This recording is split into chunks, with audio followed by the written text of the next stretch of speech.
बसंत पंचमी 3 फरवरी सोमवार को है। बसंत पंचमी की आप सभी को बहुत बहुत शुभकामनाएं। इस दिन की क्या महिमा है। माघ मास की शुक्ल पक्ष की पंचमी को माता सरस्वती जी का आविर्भाव हुआ था। माँ सरस्वती की इस दिन पूजा की जाती है। इसी दिन वर्णन आता है कि बसंत ऋतु का आगमन हुआ था। यह दिन बसंत पंचमी को समर्पित है। माँ सरस्वती ज्ञान, विज्ञान, संगीत, कला, शिल्प कला की देवी माना जाता है। इसे श्री पंचमी व बसंत पंचमी के नाम से भी जाना जाता है। यह दिन इतना अबूझ दिन है कि इस दिन मुहूर्त देखने की ज़रूरत नहीं।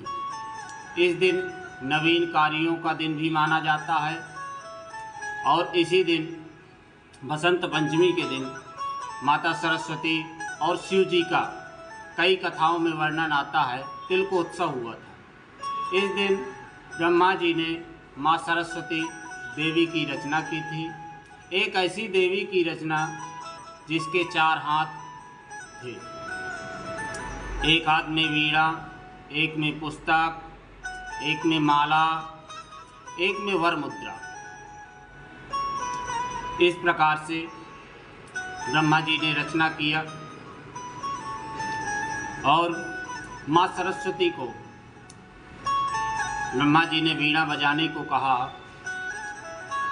जैसे ही माँ सरस्वती जी ने वीणा बजाया, वैसे ही संसार में सभी चीज़ों में स्वर आ गया। तभी ब्रह्मदेव ने माँ सरस्वती को वाणी की देवी का नाम दिया। माँ सरस्वती की पूजा विधि विधान से करना चाहिए। इससे माता सरस्वती बुद्धि का वरदान प्राप्त होता है। ब्रह्म मुहूर्त में उठ के स्नान ध्यान करने के बाद माता सरस्वती की पूजा करना चाहिए और बच्चों से भी पूजा करवाना चाहिए और बच्चों को प्रेरित करना चाहिए। विद्या की देवी, बुद्धि की देवी, ज्ञान की देवी माँ सरस्वती जी, संगीत की देवी,